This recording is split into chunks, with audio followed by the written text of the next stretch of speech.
for the final word in sports all across the state. You're listening to Sports Talk with your hosts, Phil Kornbluth, Will Pelagic, and the Professor Tom Hayes. You've been waiting all day, so join the show now by calling 800-956-7266. It's about having the discipline to be able to do your job the right way when that clock's ticking. And when you do your job the right way, then making the other guys do their job the right way. We didn't get that. I thought we did some good things defensively in the first NC State game, but it wasn't, our best defensive game. Sometimes you get lucky and guys miss a few shots. I thought that happened to us a couple times, but we probably have to defend better to win.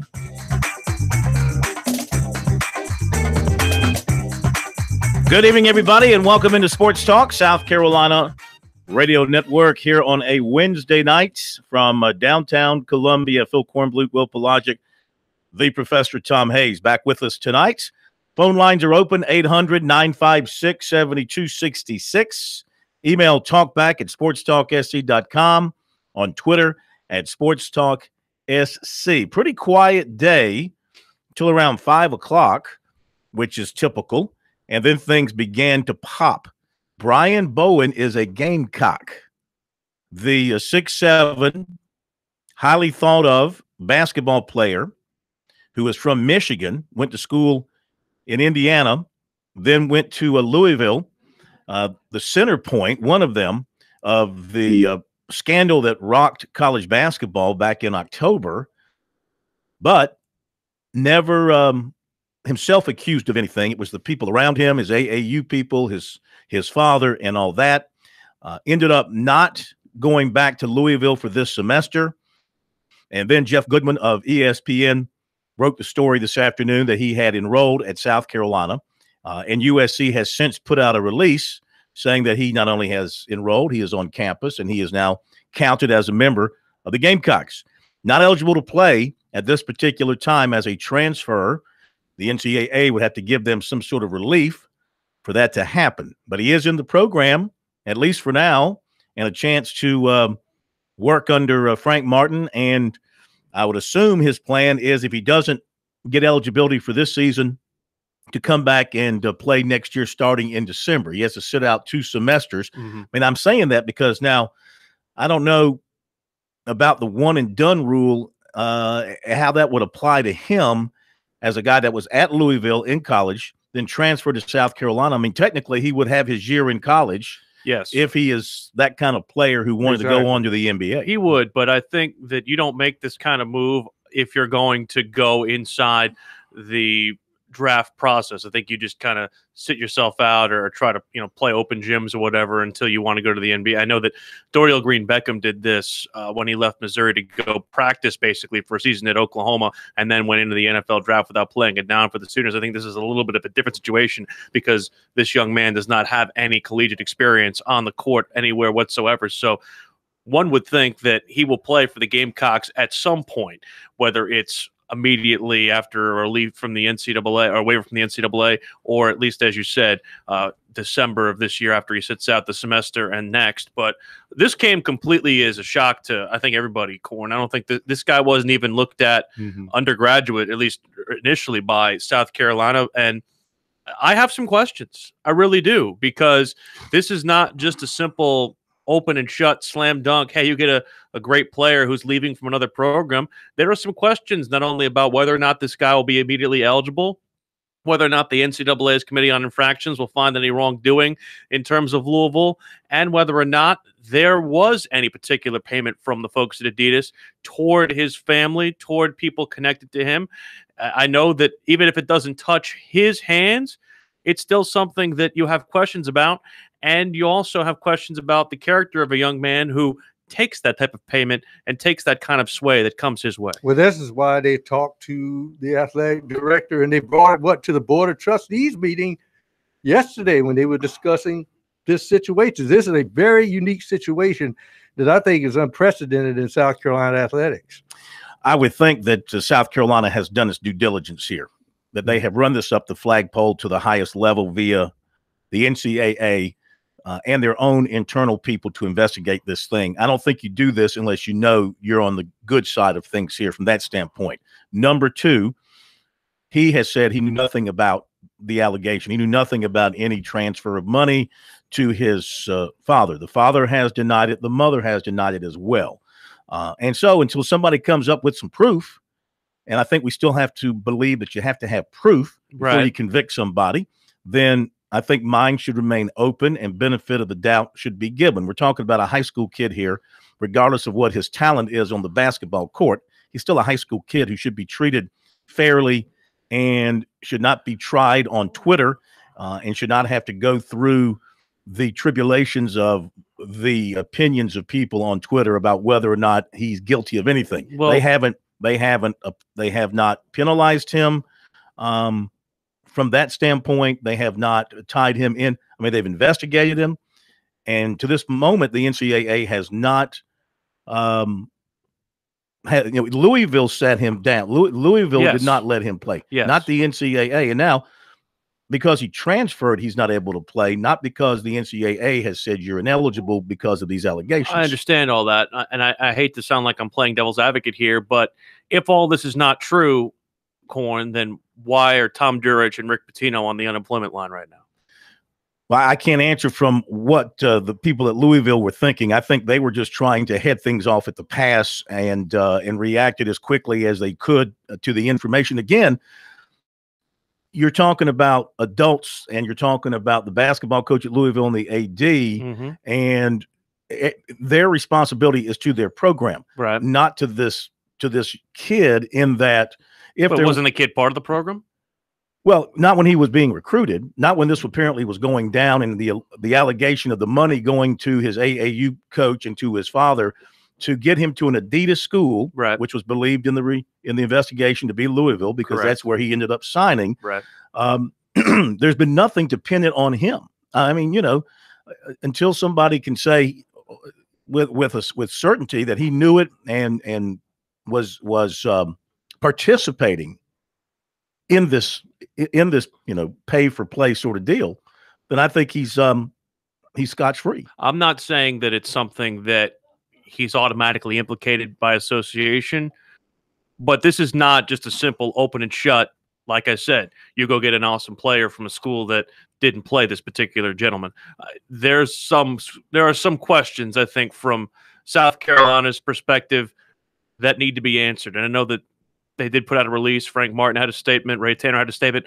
I have some questions for South Carolina's athletic director as to why they let this thing go down, and I need some more assurance from them that they've at least done their own independent investigation, independent from the NCAA and independent from Louisville, as to whether or not all of this is conducted above board. Well, I hear what you're saying. I think I mean, don't you? I mean, wouldn't you? No, I happen to believe that Ray Tanner and his lieutenants and the people in that department, like I said, have done their homework and would not have approved this if they were not convinced to 100% that he's good to go. So you think this is more than a shot, more than a shot in the dark for them? You think that they've done this, that they've done their homework and their due diligence? Well, why would you do it any other way? Why would you risk sanctions or whatever would come from the NCAA? You just wouldn't do it. South Carolina wouldn't be subject to any sanctions. Well, I mean, you play an ineligible player, or if something were to go down, they've got a whole year to worry about whether or not he's eligible or not. The NCAA could have this thing completely cut and dry by the time he even sits on the floor. Well, the feeling here is if they've done their due diligence, there's nothing to lose. And I'm not saying they haven't. Well, but the point is this basketball program coming off of Final Four, and just thinking about basketball, let's not think about the kids. Right. The fans need a jolt about somebody wants this basketball team to work. Right. Now, if you look at a guy like this, you would say, well, he's one of these prima donnas. Well, prima donnas don't come to Frank Martin because they're not going to get, a free ride through the door if Frank Martin's coaching them. Far be it for me to sit here and be naive. I need more than a 2-line statement and a press release to show me that you've done your homework. Well, what more do you want? I mean, I have questions. Do you want them to let you into their offices and go through their phone records and look at their when you sign notes? When you sign a player of this caliber, you owe the fan base and you owe the public more.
This is the place to talk Tigers, Gamecocks, and more. Sports talk across the state on the South Carolina Radio Network.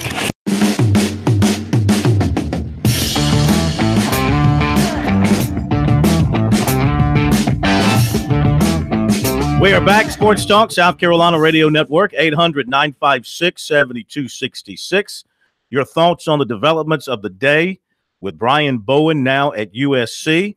Also, news coming out of Clemson this afternoon. Mitch Hyatt, starting left tackle, has decided to return to Clemson for his senior year. He's a 3-year starter with the Tigers, part of a 3-year run of ACC championships with the team, and part of a run of 3 appearances in the college football playoffs and 1 national championship. Meantime, at Alabama, running back Bo Scarborough is leaving for the NFL. Defensive lineman Deron Payne is leaving, and receiver Calvin Ridley is leaving. But running back Damian Harris says he will return for his senior season.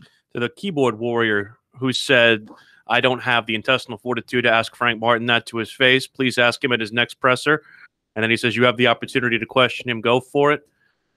Let me remind him, I was the guy who basically asked Dabo why he threw an injured Kelly Bryant in there in the second half against Syracuse, and I've proven my intestinal fortitude. I am not afraid of Frank Martin. He can be big and bad and scary all he wants, but here's the thing. Unless he's asked about it Saturday when you were there at Georgia, and he's not asked about it before we see him next, I plan on asking him a lot of these same questions, and I'm not afraid to do that. For example, Sir, what question do you want to ask him? I want to ask him how deeply detailed your vetting process was into the fact that this young man not only did not receive any illegal payments, and also that you're guaranteed that he is actually going to play for South Carolina, provided that he sits out the required time, the 2 semesters. So you have doubt in your mind that the young man free of any wrongdoing. I don't know how we go from 2 men who are unemployed Not to all of a sudden the kid's deal. Then why are they unemployed? Why did Cam Newton play at Auburn after his old man received a bunch of money? Because he went to a junior college and played a year and then No. He went to Auburn. junior college because he got kicked out of Florida. Right. Because he stole laptops. Right. That's why he went to a junior college. Right. Why did he go to Auburn and get to play while his old man was taking money? Because he had nothing to do with it. The old man did. He didn't. They didn't penalize him. They didn't penalize Auburn. He had nothing to do with it, allegedly. I'm not questioning anyone's integrity. What you're drawing the conclusion that somehow South Carolina is stupid enough. I'm not saying that. I'm saying they're not stupid enough, but you're trying to draw the conclusion that they're stupid enough to enroll a kid who's got fingerprints on this deal, and I'm saying they're smart enough to do their work to find out that he's innocent and clean and clear to play for them when he becomes eligible as a transfer. I'm not saying they're stupid enough. I'm saying they're desperate enough where their program is right now after the season they've had at this point of the year to take a shot in the dark. Year. He can't help them this year. He's not going to salvage this year. Who does Frank Martin have signed for next year? Bupkis. Nobody. Yeah. Exactly. Yeah. So that's what I'm saying. He needed a shot in the arm for his program, like Pro said. Well, he needs a shot anyway, because this is not a proverbial perennial power in college basketball. And when you have a chance to get a guy like this, and you've done your full vetting process, and I have no way of saying that Ray Tanner has not, because he's shown during his career at South Carolina that he's been above board, there is a doubt. But you have to think with his record, and that's all you have to go on, that he has been very strong in his efforts to comply with the NCAA. One thing about this, when the story first came out that he was not going to be playing at Louisville and it was starting to look around other opportunities, South Carolina was one of the schools that was linked to him along with several others. Now, when he was going through the high school recruiting process, that was South Carolina, he did not visit. Correct. Was not one of the schools that he had on his short list before. But then again, the Louisville signing kind of came out of nowhere. Right. It surprised a lot of people who were following his recruiting based on the stories I've read that he ended up at Louisville. So, all right, 800-956-7266. We go to Sean in Florence. First up tonight on Sports Talk. Good evening, Sean. How are you? Hey, buddy. How you doing? Good. I'm glad I'm glad you brought up the Cam Newton. That's what I was going to bring up. You do know, after the Cam Newton instance, the NCAA changed the rules, the Cam Newton rule now, that if a parent gets caught taking money or somebody close to the family, that affects the kid's eligibility. Before that, it did not. That's why Cam Newton got to play. They changed it after that. So that's how it is right now. So if his dad, which they have FBI evidence saying that he received money, got the money, it reflects on the kid now. So the kid is ineligible. I would assume South Carolina brought this kid in as a practice player. Bring him in. He's an NBA player. Let him practice. At the end of the year, he goes pro. And you got what do you gain if you're South Carolina by doing that? What do you gain? Player. You've got the best player on the whole team to practice against.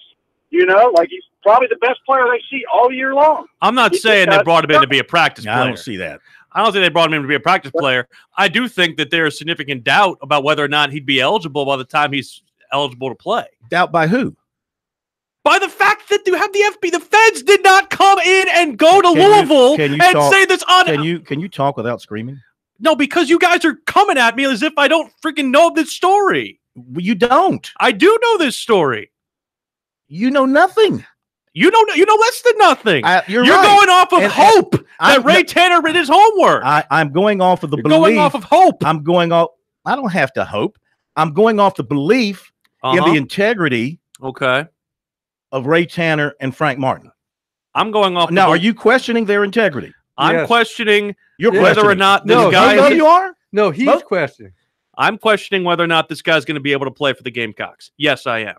That doesn't mean I'm questioning their integrity. Well, apparently, they believe that once he is satisfied the transfer sit-out rules, unless he gets some relief in some form or fashion of an appeal to the NCAA, and that's one thing we don't know. The one thing I would like to know that Jeff Goodman wrote that in his tweet that there was an appeal going on for immediate eligibility. I think that's correct in the tweet. So what I want to know is there something going on behind the scenes to try to get him eligible this season? To go at this from another angle, Will, is this.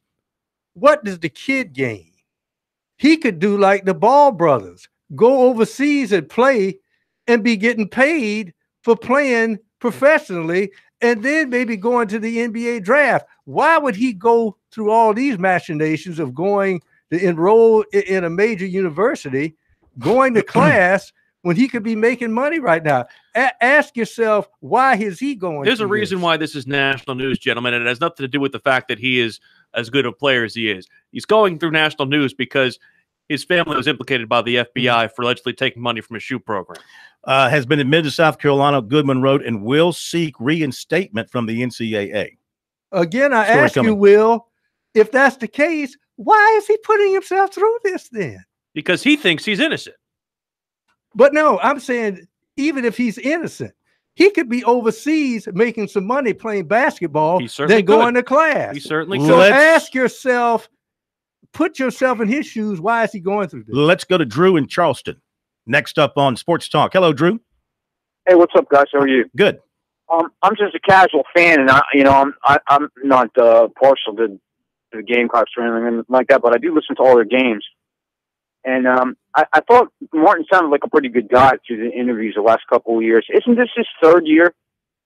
No, he's in year 5, 6 or 7. Oh, okay. Yeah. He's been around a while. Yeah, Thank you for that correction.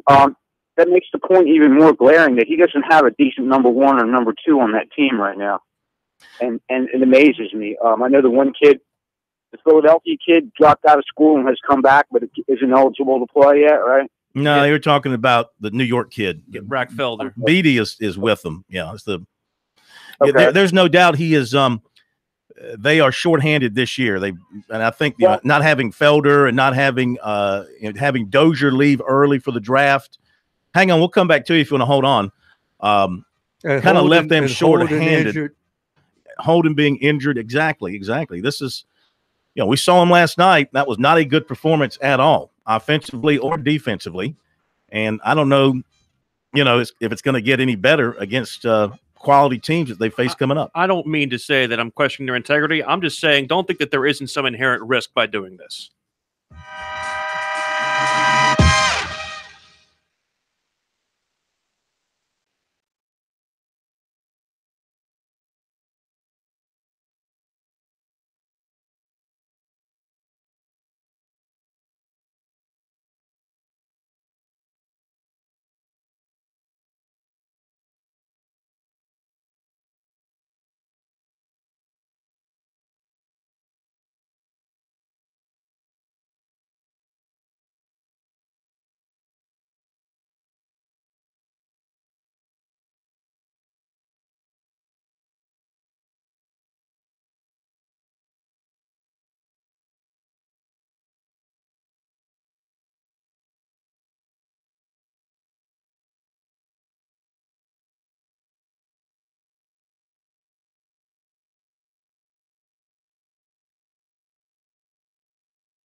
Okay, we're back. Sports Talk, South Carolina Radio Network. Tomorrow, be in Raleigh to watch Clemson, NC State at 9 o'clock. We'll hear from Frank Martin coming up on the loss to Alabama.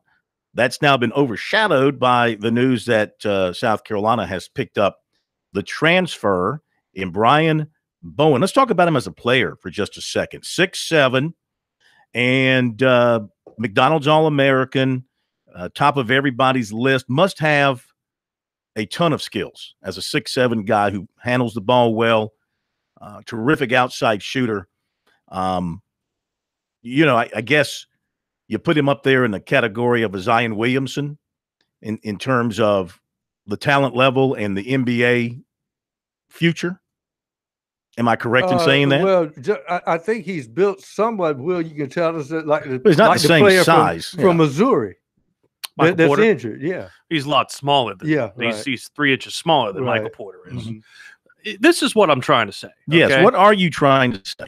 I have no doubt that South Carolina did its due diligence on whether or not this could affect that taking him could affect them adversely.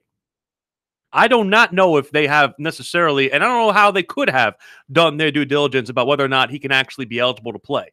But I'm sure they did their due diligence on whether or not taking him can affect them adversely. Sure. That's what I'm saying. That's reasonable. I'm saying that they did their due diligence, that taking him on, simply just taking him on as a player, will not affect them adversely.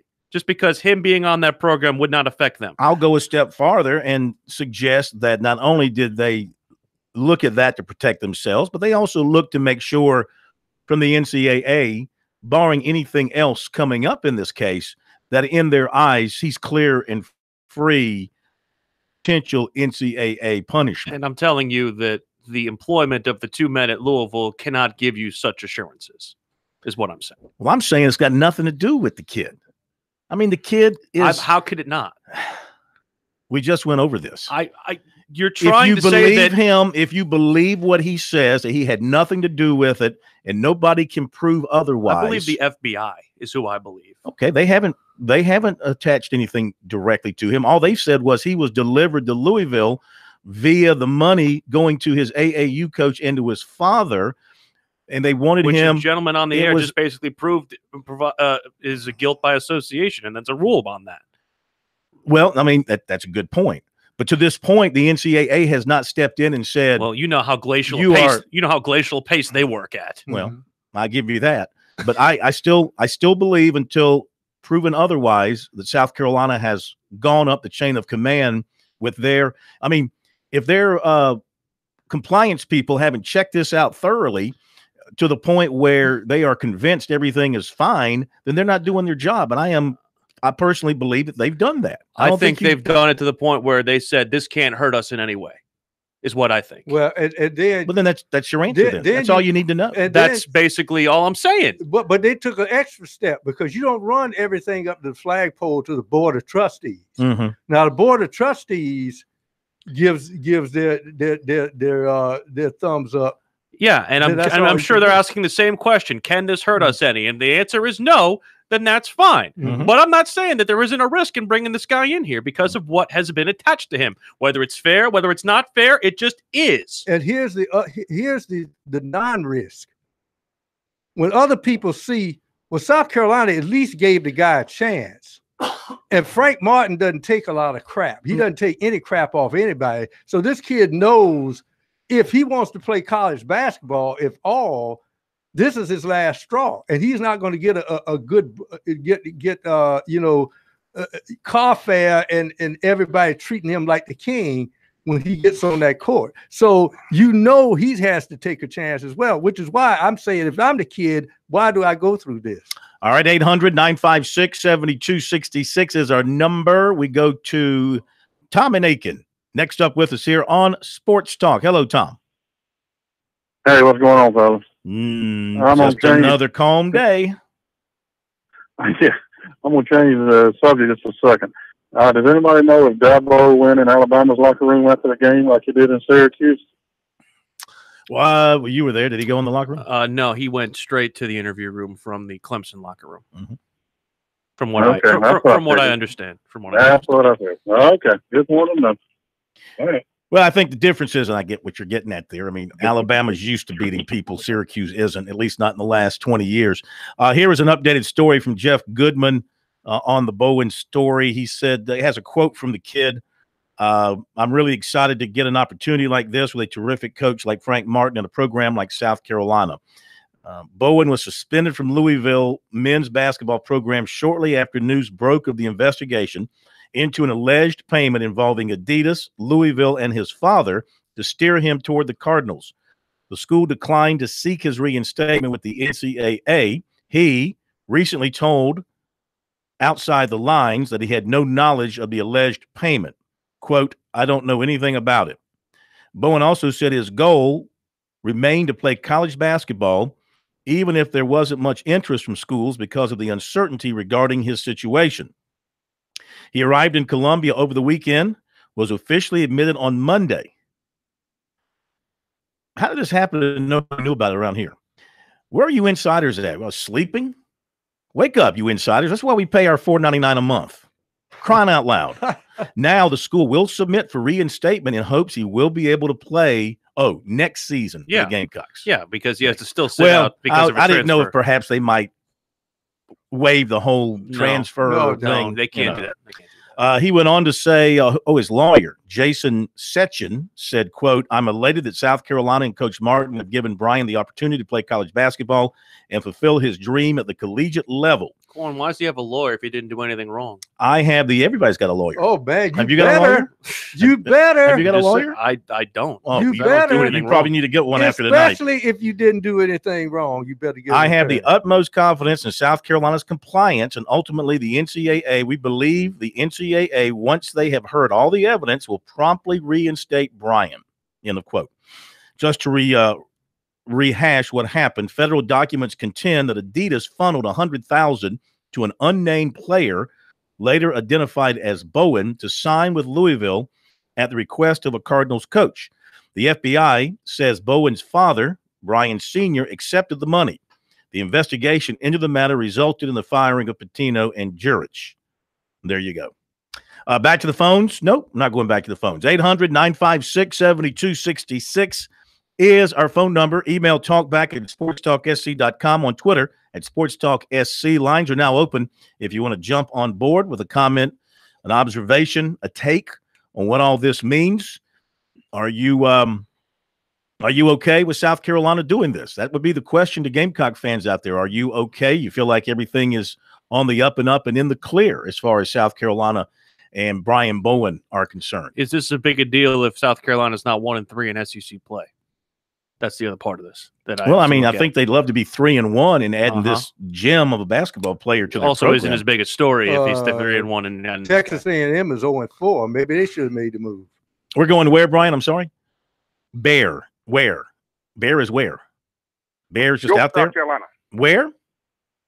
York, South Carolina. York. How you guys doing? Hey, how you doing, man? Doing he's good. He's Bear from York instead of York from Bear. Nah. Quick question. Yes. When Clemson beat South Carolina this year, did Dabo go into the locker room? I'm just curious. I've never heard if he did or not. I was at that game, and no, he did not go in the locker room. The question should be: I don't think he'd be in their welcome. locker room? That's the other question. That's the question. That's Should the have been: point. Is Muschamp go to their locker room? Yeah. He probably needed to. And I don't think Spurrier ever went in Clemson's locker room to, try to. I had the biggest problem of doing that in there, but I have no idea why we're adjudicating that still. Like that. No, that's just they're just picking. That's just people picking at each other. Guys have responsibilities in a postseason game, as far as press is concerned, that they don't have in a regular season game. No. He couldn't have gone into the Alabama locker room if he wanted to. He had to go to the press room. It wouldn't surprise you that the Dabo did take his sweet time coming out of that Clemson locker room. As somebody who was there, long time. He likes to talk now. That's Dabo style. That was a long time. It is. I can't speak for every team in the country, but Clemson's is one of the worst because it takes so long. Most coaches are in to the press area about 10 minutes after a game. It was a 10-minute cooling off period. It was more like an hour.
The guys are always checking email. Send your comments or questions to talkback@sportstalksc.com. Now, more of Sports Talk from Columbia's Main Street.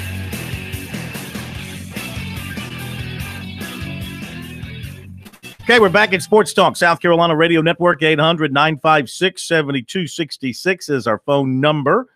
Recruiting coming up for you in a little bit, plus Frank Martin following the Gamecocks' loss last night at Alabama.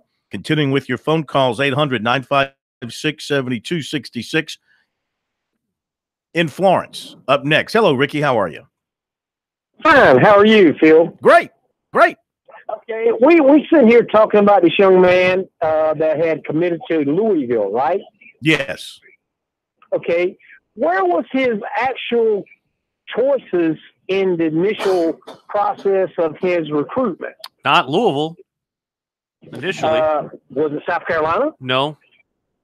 Now, South Carolina didn't get involved with him until after all this came down, and he became basically a free agent. Again, several other schools jumped back in on him when all this came down, and Louisville said, I guess Louisville declared him ineligible to play there, and they gave him a full release. He could transfer to any other school, and South Carolina was one of, I can't tell you how many, but was one of the schools mentioned at that time as a possibility for him.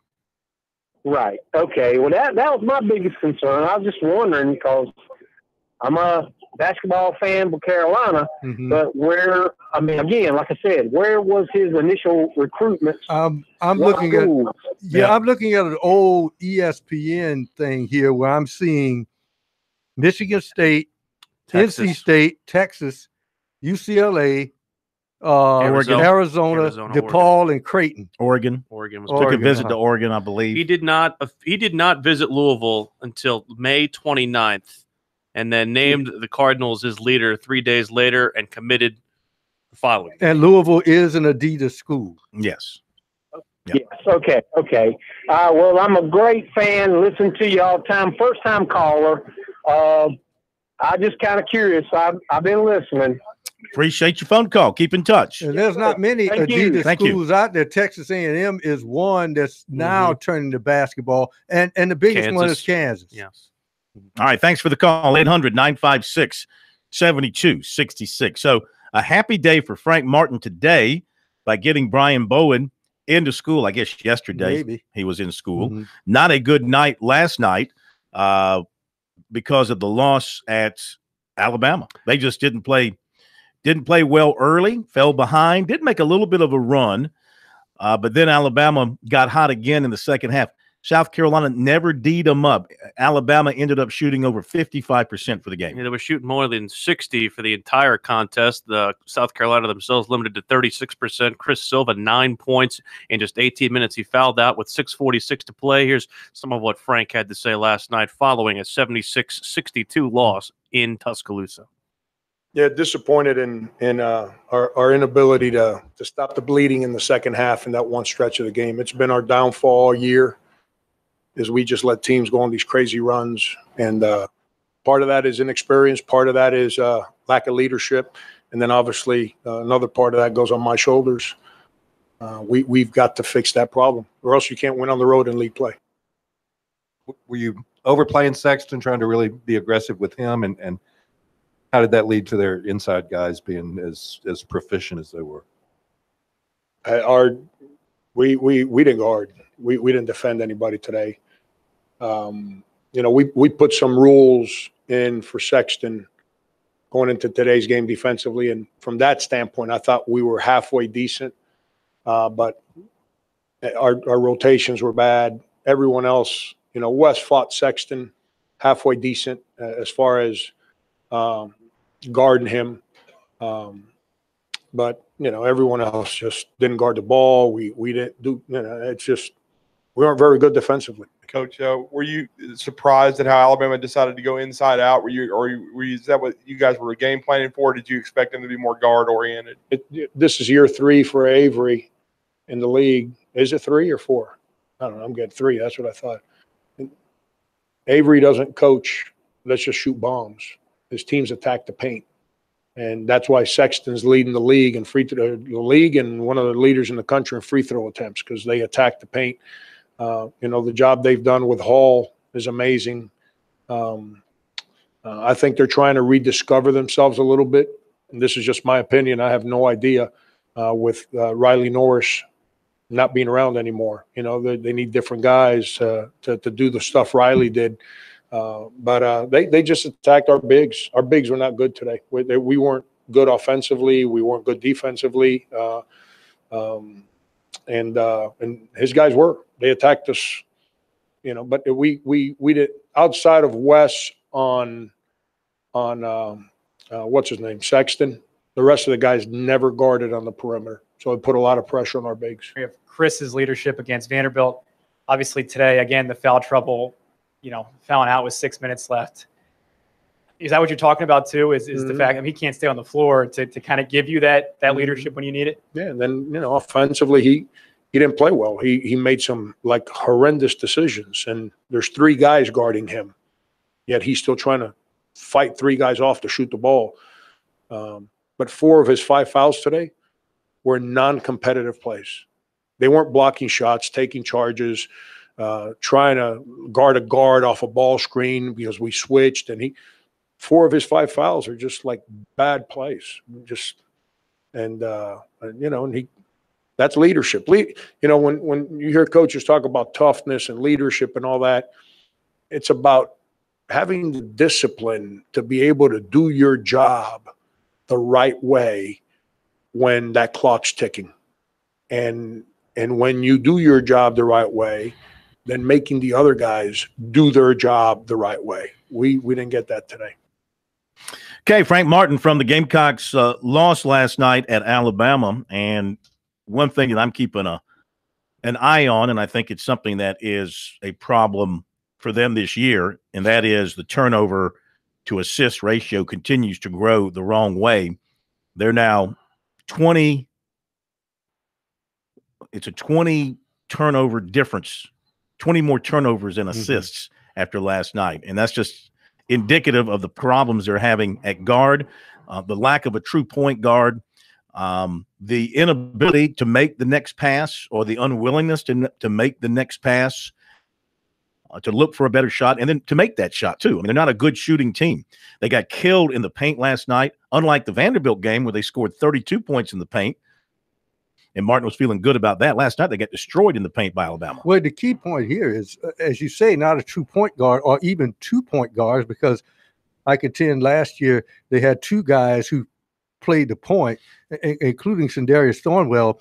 But what it does is it draws a lightning rod that makes everybody else better, because let's face it, Colin Sexton is Alabama's offense. But, the coaching staff at Alabama knew that they were going to shut down Colin Sexton, because that's what Frank Martin does. He was only 2 for 8 from the field, which I think is his worst shooting night. But then again, because he's the guy that draws the defense, their other guys had big nights because he was able to distribute the ball to them. I'm trying to find where they are in field goal percentage defense, because let's be real, when a team shoots 59%, that's not luck. That's bad defense. Well, for most of the year in the SEC, they've been in the middle defensively, or maybe even up towards the top. Where they have been towards the bottom is in almost every shooting category. Right. Regular field goals, 3-point field goals, free throws, and it's all catching up with them now. The defense has carried them for most of the year, but it let them down last night. I mean, going into last night in SEC, in the SEC rankings, including all the games, they were second. They were second in the league in scoring defense. 78th in the country, 41.4% field goal defense. And of course, we got to remember this. When South Carolina was playing great guns in the 90s, Georgia was their kryptonite. Even with the team they had last year, Alabama beat them twice. So Avery Johnson has something on Frank Martin's system. It's a matchup nightmare for them. Okay, top of the hour break. We'll come back with some recruiting and more of your phone calls here on Sports Talk.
Round 2 of Sports Talk up next with your hosts Phil Kornbluth, Will Pelagic, and the Professor Tom Hayes. Don't leave us hanging. Join the show, 800-956-7266. We roll along on this Wednesday night edition of Sports Talk from downtown Columbia, 800-956-7266. If you've not had the opportunity to get through to us tonight, I suggest you move now and grab a line, 800-956-7266. Email talkback at sportstalksc.com and on Twitter at SportsTalkSC. Basketball up and running tonight. Duke out in front of Pittsburgh 10-0. About 4 minutes into that game at Pitt. Wake Forest and Virginia Tech just getting underway. Around the state tonight, we've got a couple of games. Furman is at UT Chattanooga. Furman's been red hot. And doggone it, I meant to go. My alma mater is in the state. Harvard is playing at Wofford. I had a couple of emails from the administration at Harvard wanting me to host a gathering, a wine and cheese gathering with some of the folks. Harvard College, a lot of campus is not the same as the Harvard up in the Northeast. I've been to the Harvard campus there in Boston. They wouldn't let you on? In what's that area called? Massachusetts. No. Cambridge. Cambridge, that's it. Yeah. Is that what you're looking for? I've been across the river to Cambridge. Have you? I have.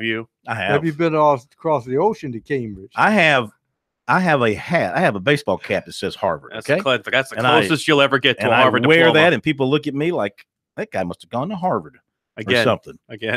Anyway, those are the two games involving state teams tonight. Clemson tomorrow night up at NC State. That should be an interesting encounter as the Tigers attempt to continue their winning ways. Now to some recruiting. Again, big story of the day, 6'7", Brian Bowen is now a Gamecock. In fact, you go to his Twitter page, and he has changed his locale and identification to the University of South Carolina. How quaint. Been admitted to the school. The school announced this afternoon has to sit out 2 semesters as a transfer. And, of course, we've gone over the history. So he was given a complete release by Louisville. He's a former McDonald's All-American, native of LaPorte, Indiana. And big pickup for Frank Martin. By the way, that's one of those look what I found kind of deals. There are no former McDonald's All-Americans. Once a McDonald's All-American, always a McDonald's All-American. That's fine. Football, Shrine Bowl defensive lineman Rick Sandidge of Concord, North Carolina, down to USC, Georgia, North Carolina. Gamecocks and Bulldogs in the strongest spot, according to his coach. He's scheduled for an official to Georgia this weekend. Coach Glenn Padgett tells us he thinks South Carolina continues to do a great job recruiting him.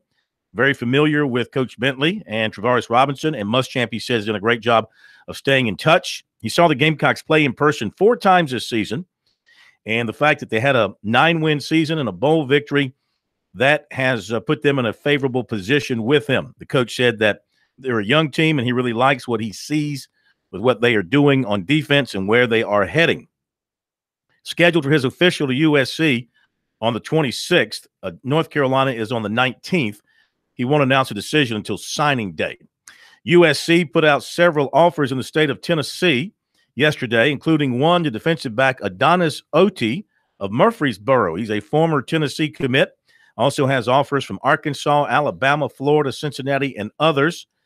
And he was excited about getting the USC offer because of it's an SEC offer, and he thinks Travaris Robinson is one of the best DB coaches in the country. Right now, though, no early favorites, looking at everybody, looking for the best fit for him and a good overall environment, his major. And he said he wants to play for some cool, down-to-earth coaches that will give him a fair shot to get on the field. This past season, he had 34 tackles, 3 pass deflections, which he said they never threw his way. He also had about 300 receiving yards and 100 rushing yards, and he scored 9 touchdowns. Clemson target quarterback Bo Nix of Pinson, Alabama, committed to Auburn. That's where his dad was a standout quarterback. USC offered defensive back Cameron Kelly of Chesapeake, Virginia. He also has a Clemson offer. Defensive back Olasia Griffin of Mission Viejo, California, told us last night he will take an official to Clemson in the next couple of weeks. He was offered by the Tigers last week. He did not give a date.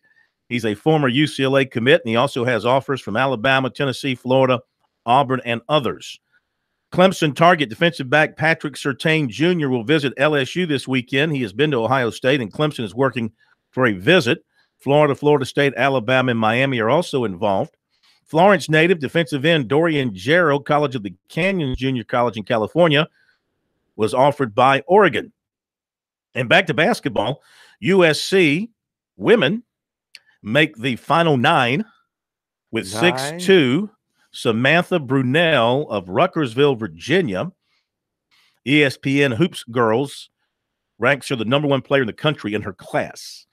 The other 8 on her list, UConn, Virginia, Kentucky, Maryland, Wake Forest, NC State, Duke, and Notre Dame. Right outside of Charlottesville, by the way. So, okay. Virginia. Ruckersville. Big deal there. There you go. With recruiting for tonight, you can check it out on our website, sportstalksc.com, and on Twitter, use the hashtag STRecruiting.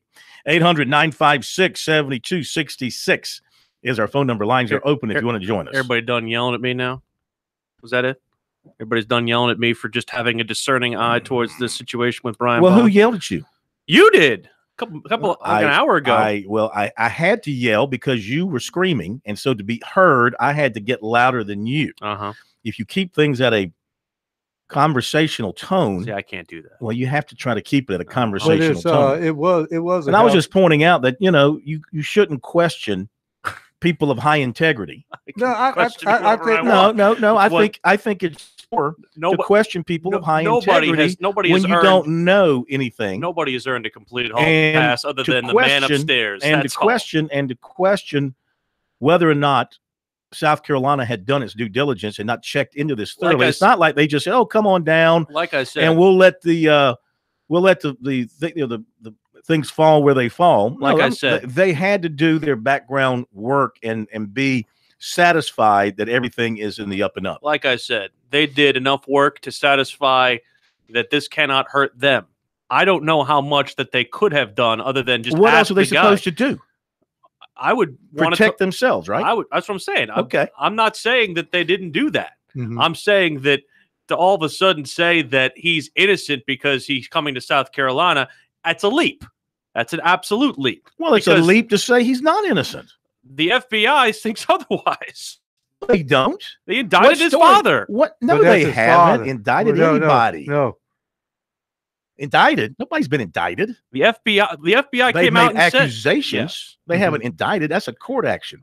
Show me a story where it says Brian Bowen knowingly took $100,000 to go to Louisville. You won't show me a story. You won't see that story, but because it hasn't happened. But show me that the 2 men who were accused of giving money to people associated with him are without jobs. The fact that you're unable to connect the fact that those guys... I don't think Rick Pitino and Tom Urich actually handed the money over. This was done lower channels, but because already Pitino had a scandalous history at Louisville, the people there had grown tired of the controversies and the fact that Louisville was in the high-profile level of this investigation. They had had enough. If it comes out that none of this actually took place, Louisville is going to owe both of those men a lot of money. That's all I'm saying. I don't think that's going to come out. I think what's going to come out is that the kid was not involved. He hasn't been implicated in anything. I think you're going to find that he knew nothing about it. And, as far as he is concerned, he ended up at Louisville because that's where he was encouraged to go. Maybe he's a guy that, his father had great authority over him and could steer him, or his AAU coach. You know how kids are influenced to go to certain schools because they want to please their adults in their lives, and maybe that's why he did it. And let's face it, with Rick Pitino and Jurich, they were attached at the hip, and they have covered up a lot of things at Louisville, and this was the last straw. That's why they're gone. It wasn't like this is an isolated incident and they're gone. If they had been on the up and up and on some other things that happened in Louisville earlier, they would still maybe have jobs. Okay, 800-956-7266. Back in a moment.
Sports Talk is the sports talk show of Main Street, South Carolina. From the coast to the mountains, we cover it all.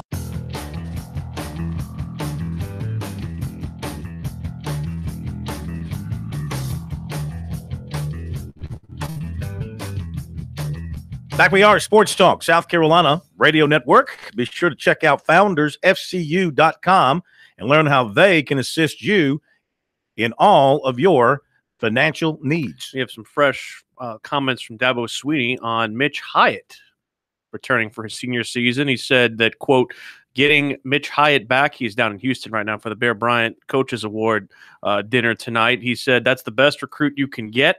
You get an experienced veteran player that's fully committed and one of the best leaders on your team that you know you're going to have for another year, and that he got a solid draft grade, but not where he wanted to be and not what his potential is. So he comes back.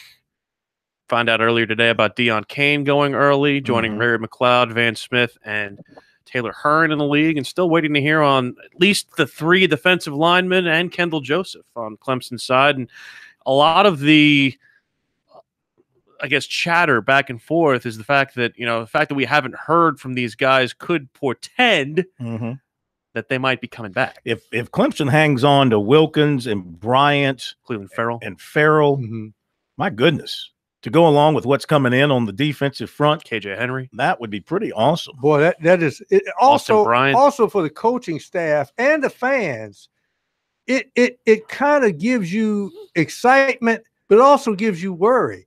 We can remember every time Clowney didn't get up. Oh, my goodness. See, this is why the guy should come out. Now, this came on the heels of Lattimore, so people were still freaked out about that. But even when a great player comes back, the mindset of, is he going to go all out, or suddenly an agent or parent gets in his ear, you have to protect yourself, man. Something will happen. And normally when you try to protect yourself, is when you get hurt. Well, I was in that Sugar Bowl locker room, and I saw all those guys. The guy who probably was most emotional was Christian Wilkins, and I hate to draw conclusions on those because it's a very emotional time, especially after the game of that magnitude. They basically got completely outclassed by Alabama, and a lot of those guys looked like they had played their last. By those guys, I mean the guys who were draft eligible, looked like they'd played their last game for Clemson, but as they think about it, as they mull it over,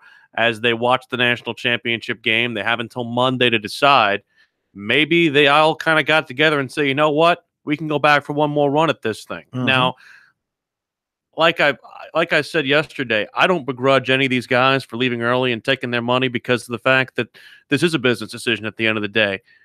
But if they all decide to come back and all sit there together, and I don't want to be on the other side of those guys.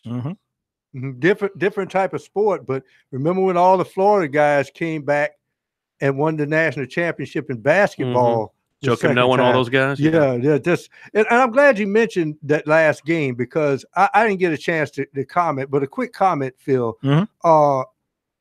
Great move by Nick Saban. But remember, when I picked Alabama Monday night, I asked the question, did Alabama play the national championship game against Clemson? True. I thought the upperclassmen did. The quarterback was a true freshman in the winning game. The receiver who caught the winning touchdown pass was a true freshman. A lot of the offensive linemen flushed in and out in that fourth quarter were freshmen. It was almost like Nick Saban said, you know what? My upperclassmen played their national championship game against Clemson, and they don't have it. Because they played like they were on skates the whole night.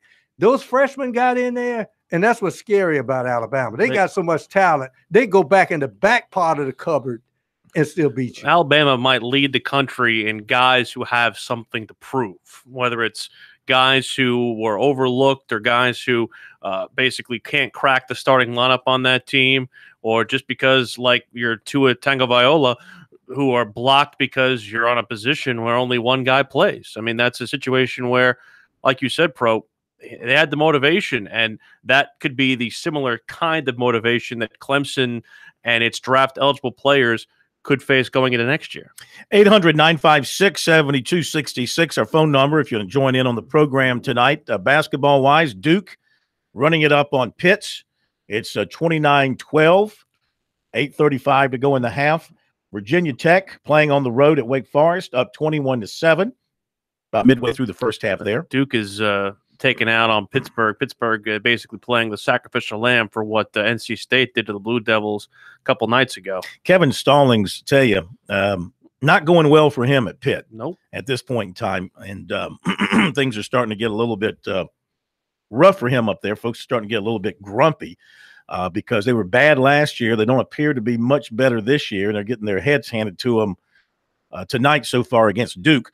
Some other scores around the country. Michigan State leads Rutgers 18-8. And let's see, that was just in the top 25. And I know they made the Final Four last year. I mean, not the Final Four, the NCAA tournament last year. But I mean, you could start saying the same stuff about Wake Forest. I mean, they're 8-7. That doesn't exactly look like it's going to end up well for them, at least by the time the conference season is done. Looking at this score against Virginia Tech's good, but I mean, they're winning this game on the road, and they're doing it. Looks like with one hand tied behind Wake Forest back. Florida leads Mississippi State 19-16. It's Furman on top of Chattanooga, 27-17. Furman trying to go to 4-0 in the Southern Conference. Wofford and Harvard. Wofford's up 22-21. Ooh, smart, yes. Smart kids are hanging in there. The smart kids and the really smart kids. Yeah. And let's see if anything else here of interest. Why are they playing a non-conference game this late, Wofford? You know, I guess you just got to break in your league schedule, and you got to fill out the number of games that you want to play. Well, Harvard's in a situation where they can only play on, I think their league play is Friday, Sunday. That's the way they go because of the travel and stuff like that. And they don't want to interfere with the school. Maybe he called up a favor with Tommy Amaker to have him come down. Yeah, the new arena and all that kind of stuff. You know, North Carolina plays there next year. Right. Is that right? Yeah, I think North Carolina plays there next year. Yeah, yeah, they were correct. Part of the deal, them going up to North Carolina this year and getting that W. They might want to try and maybe ask out of that deal after what happened this year. Really? Hey, maybe they have them. Hey, maybe you want to come back and play at the Dean Dome one more time. Maybe still probably grudge match, the biggest upset of the year so far in college basketball. I'd say without question. Wofford beating North Carolina. Yes, without question. Tar Heels bounced back. They had a couple of a bit of a rough stretch, but they got a nice win last night over Boston College. So, you know, Clemson and North Carolina coming up on Tuesday night in Chapel Hill. And, you know, Clemson's got things going its way right now. They've got NC State tomorrow night and then Miami on Saturday. These next two games will really tell the story whether or not they can actually go in there and pull that upset. Because, and Brad Brownell said this, we featured it yesterday on our program, you know, a team never looks the same second time around after you see them. And I know that Clemson took care of him pretty good by double digits last time you saw him, Little John. This is a different NC State team than the one they saw to open up the conference. Yes, I agree. And it's going to be tough because if I'm Brad Brownell, I'm telling my kids, have your earplugs ready. Press. Anytime people mention you haven't won in chat, put the earplugs in. They know it. I mean, come on, they're not stupid. I know, but still, they know the history. And I'm still just so concerned about the heavy minute load on the 4 of the 5 starters. I mean, DeVoe and Grantham and Mitchell and Reed, 30, 40 minutes a game. I mean, it's over the course of a long ACC season like this, but that's going to come take a toll on you at some point. In that game, the pressure is all on North Carolina because you know that those next Tuesday, guys, you mean? Yeah, in that game, the pressure is all on North Carolina. Oh, they hear from all the former players, you better not be the class. You better not be the team that does this. Much like Clemson had in football with Virginia when it had the 29-year winning streak against the Cavaliers. And so the pressure is on North Carolina to go out and protect its home court against Clemson. You know, the Tigers are playing against history, but they can go out and play loose basketball and try and do their thing and just hope that this one time they get a break. They've had chances. I have been there before when it looked like they were going to pull it off, only to see it slip away for one reason or another. So, but the Tigers got to get through Raleigh and get through Miami next two games before they can focus on the Tar Heels. And we'll be back in a moment.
They're playing basketball.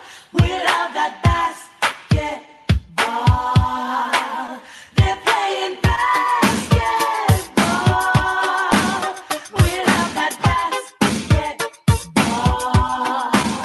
They're playing basketball. Now let's talk some hoops. Little give and go action tonight with just the go part of give and go. Jordan Roper not available tonight, but Aaron Lucas, former Gamecock, is here, and that's good because he can shed some light on things with Gamecock basketball, including the news today about Brian Bowen coming to South Carolina, enrolling in school, and will be there for the Gamecocks, everybody thinks, for next year. First of all, Aaron, thanks for being with us.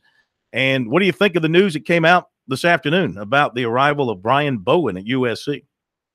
Well, initially, obviously, it's a big surprise for all of Gamecock basketball enthusiasts. Mm-hmm. But I think most of all, I think it puts a splash back into the program, similar to getting a PJ Dozier or a Sindarius Thornwell at that time. So kind of rejuvenates fans and hopefully the community's excitement about things going forward and where this team is now.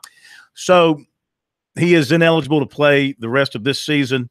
How do you think Frank will use him in practice? What can they – certainly he can work on his game, but how can the team benefit from having him in the program practicing with them every day?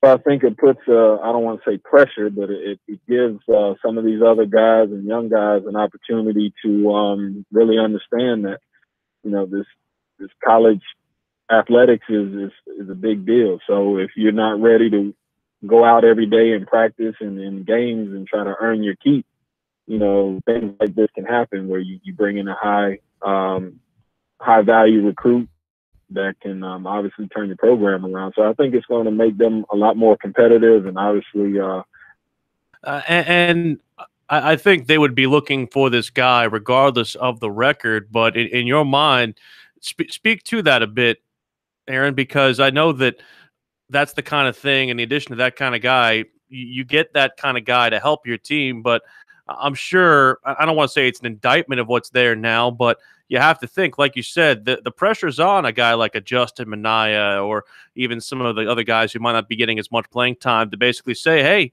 this guy's coming in and he's going to take some minutes. Absolutely. And again, you know, things are the way they are now in college basketball where, you know, again, you have to work every day to secure your spot and improve your value, not only to the coaching staff, but to the team. So I think, again, it's going to make practices a lot more competitive. I think they'll be able to learn from one another. Obviously, Brian has a lot to learn about the Gamecock culture, Coach Martin and his staff's way of coaching and philosophy. But I think all in all, when you have, again, a high value prospect with a 5-star recruit, you know, a year ago, you know, it ups the ante for everybody on the team. When you look at a team like South Carolina right now, and I think probably any team goes through this, Aaron, through a season where it looks like it's malware in the computer. Guys stop. They're doing too much thinking.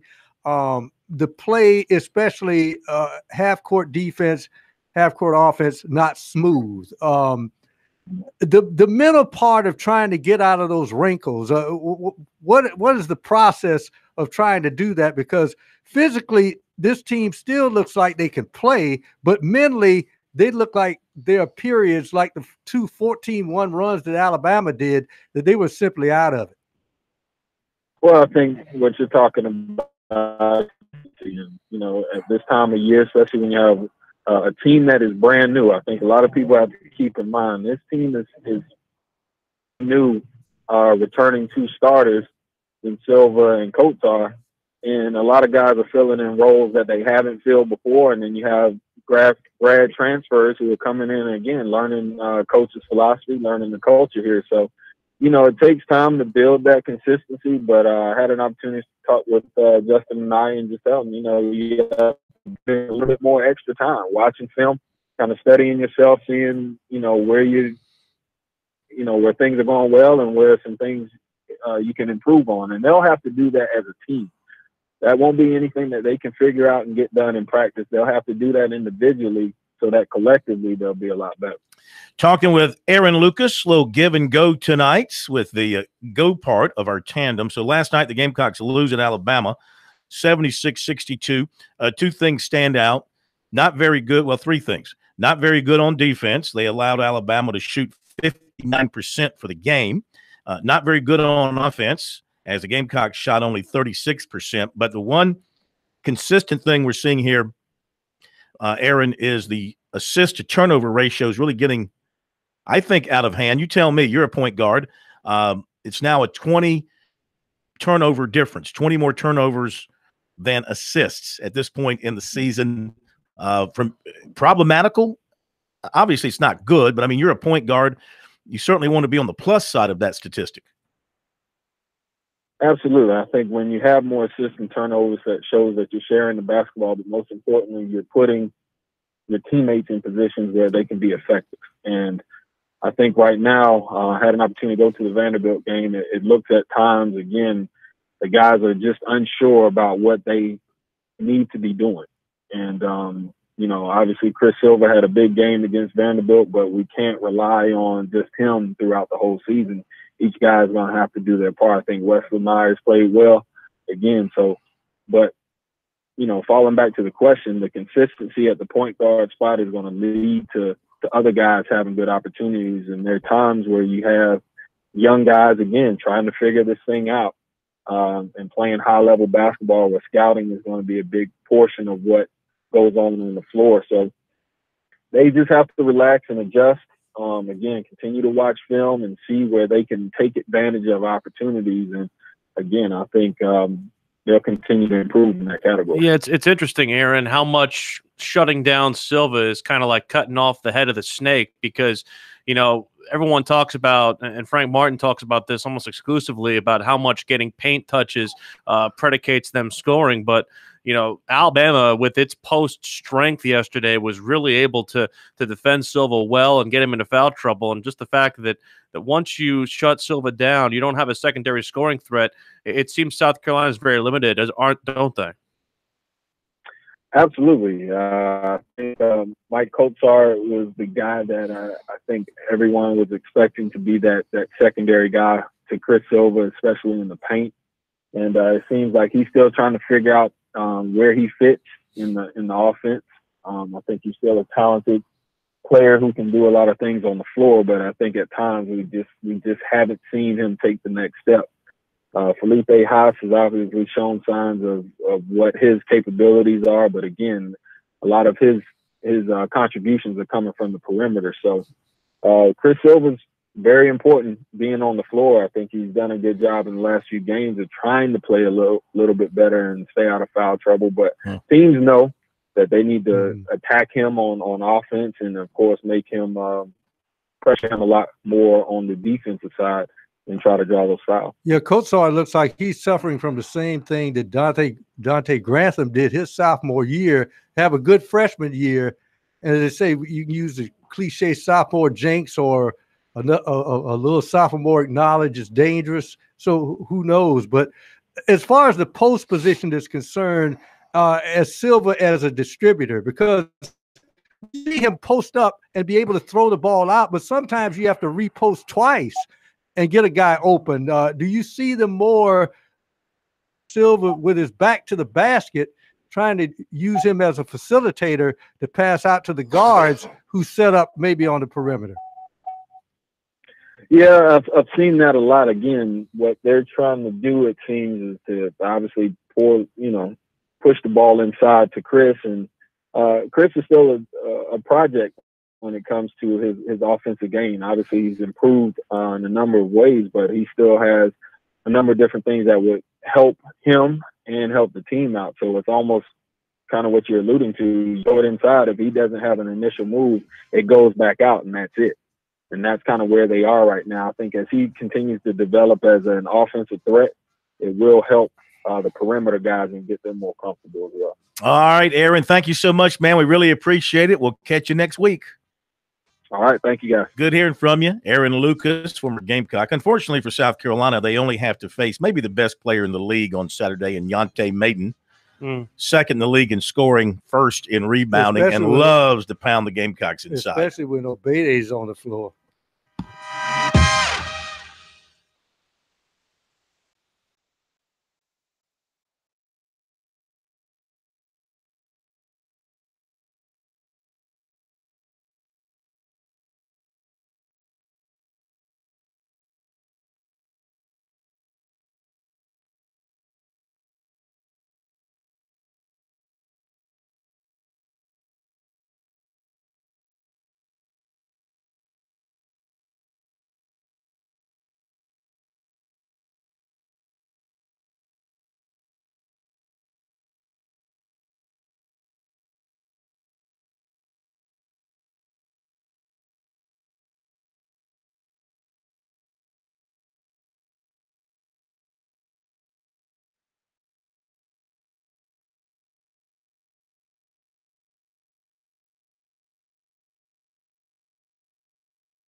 Now back to Sports Talk, South Carolina's most listened to sports talk show for more than 30 years.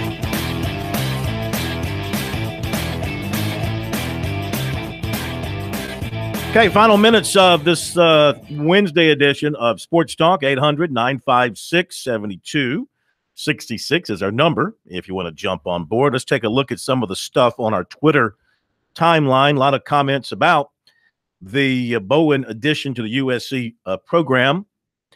Sean B. writes that maybe Chuck Martin had something to do with it. Since Martin has ties to Indiana. Possibly could see that happening. Because he is an Indiana native. And he coached at Indiana. No, I'm saying because Bowen is an Indiana native. Well, he's actually from Saginaw, Michigan. Yeah, he but played high school, I think, in Indiana. Right? Went to his high school in Indiana. Yeah. Let's see here. From Rocky Valley High, how do you know Frank's not cheating? Dude is desperate. Okay. Let's see what else we got here that's good. Well, there's a lot of back and forth between the Clemson and Carolina fans about the viability. Our buddy Chris Deering. Sports Talk is on fire tonight. Can't wait to see this presser with Martin. That's all you, baby.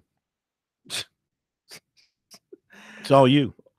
I'm just saying, man. I have questions. Am I not allowed to ask a question? This is from Gbot. Honestly, if I were a top star on Clemson's team, I would probably stay in school. I mean, the pay is about the same as the NFL. That was funny. That was pretty funny. This is from Beat Scar. Frank trying to buy another Final Four run. You know, people on Twitter. Unbelievable. Unbelievable. They weren't even ranked when they went on the Final Four run. What is he talking about? All I'm saying is this. You see where the program is record-wise right now, and you see this come out, and you think, again, they're taking a shot. I applaud them for taking a shot. And like I said before, they did their due diligence on whether or not this is the kind of thing that can affect and or hurt them. Well, that's not exactly what you said at the beginning. Did I not say that? Shall we roll the tape? Can we go back and roll the tape on what I said what I said. On what Willie P said at the beginning? I said what I said. I've got some questions about how all this came down. I do. Do they know what they have done?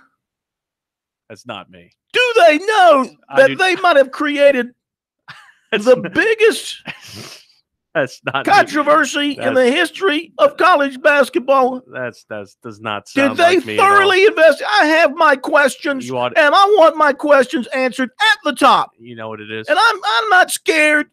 I am not scared to ask anybody a question. I'm not scared to ask anybody. I'll ask anybody a question anytime, any place. We already don't get access from them anyway, so might as well ask questions when I can. We get access. We get the press conferences. I mean, how much access do you want? Ray Tanner will come on this program anytime he's available. I'd love to hear for what Ray Tanner has to say. Might have him tomorrow night. That would be very nice. That'd be great. And let's face it. And I have questions for Ray Tanner. Let's face it. We have questions. You have questions. Who's got answers? I don't know if they have answers. Well, that's always been my caveat. If you ask the right questions, you get the right answers. People ask the wrong questions. Hey, I got the answers I wanted. Yeah, but you asked the wrong questions. So you got just what you deserved. No, but when you look at ask the question in a way that it gets the correct answer. When you look at, you get an answer. I don't know if it's the right answer. There's also alternative facts. True. But if you're a program like South Carolina, right, you take a gamble like this. Of course. I would even say you could almost. Well, see, everybody talks about Calipari. Well, Calipari doesn't have to cheat now because he's at Kentucky. But if he has been at Memphis, this kid would have been at Memphis without the board of trustees getting involved. How did he sign Derrick Rose? Yeah. Exactly. Yeah. So I'm just saying, I am not saying that doing this is ill-advised. All I'm saying is you have to be damn sure that this is not going to hurt your program. Here's the interesting thing about the whole aspect of this, and that is South Carolina making this move. Does this set a precedent after another precedent has been set? Is a school that sits on a high hill, gets away with academic fraud, everything is open game now. Oh, if they can get away with that, can people question us about doing our due diligence, about getting a kid that may be in a scandalous situation? Look at that school over Not there. of his making. Not of his making. Email in here to us from Jim Kornblut. I heard your remarks about Clemson being the worst to get an interview after a game because Dabo stayed in the locker so long. That was my comment. Not the locker room, but the locker. He just stayed in a locker. He didn't stay in a locker room. He stayed in a locker. Did you ever stop to think that it is not all about you? Well, actually, I never did stop to think that. Dabo uses that time as a teaching moment for his players. Does he? Besides, from what I've heard, you aren't very high on the totem pole at Clemson anyway. Well, he was. You weren't there. I was there. No, but he's talking about what I said. I remember I said Clemson's the worst because it takes so long after a game. First of all, thank you. You're correct. I did say that, and it is true. It is the worst from our standpoint, from a reporter's standpoint, because it does take so doggone long, except on the road. It's a little bit faster on the road. Home games are forever at Clemson. Well, and you know yes, why, thank you why. for saying I'm not very high on the totem pole at Clemson because I wouldn't want to be high on anybody's totem pole. Well, the reason it takes longer at home is because he's visiting with people who are there on visits, recruits. Well, of course. You don't have that. Just saying, Muschamp, Spurrier, those are the only, I'm talking about home games. I go to, South Carolina home games, Clemson home games. They're in within 10 minutes of the game being over. And they too are entertaining. Sometimes they beat you down there. I'm just saying they're entertaining people as well. I'm not saying one way is right or wrong. I'm saying to me, one way is better than the other. And, covering a game at South Carolina, and I know this doesn't matter to people like Jim, and that's fine. No. We're not seeking sympathy here. I'm just, somehow it came up in our conversation, and I pointed out that it's a pain with Clemson's postgame because it takes Dabo so long to get to the media and do his thing. And then, of course, it's the same thing with the players. The players are held up for an extended period as well. A Clemson postgame, it's typically at home about an hour before you get to postgame interviews, especially after a big win. South Carolina, you are into postgame interviews with the head coach within 10 minutes of the horn going off. You get done with South Carolina by the time you even talk to a soul from Clemson. I'm not making this an issue. It just came up, and I'm just stating a point of fact. And I think if you asked anybody that covers Clemson on a regular basis that was honest, they would tell you the same thing. Plus, Clemson puts you in a poorly ventilated room to talk to players in a hallway that's also being used by trainers from Clemson. Whereas, well, they've moved that. They moved you now. They're not in the hallway anymore. Well, they're in that little crawl space in the middle of that tight room. Yeah. It's not the best setup for a national championship program. South Carolina, it takes you. You said you took the amount of steps it took from your seat at the press box at Willie B. Yeah. It's like, what, 50 steps? 60, 70. I mean, you come off the elevator, you walk through the hall of captains, and you're there. Yeah. Well, here's the South Carolina has got. Now, don't go to that room when it's in the winter now because they don't heat that room. It is cold. But, I mean, from a convenience standpoint for the media covering the team, South Carolina has got the best setup of anybody. There's nobody.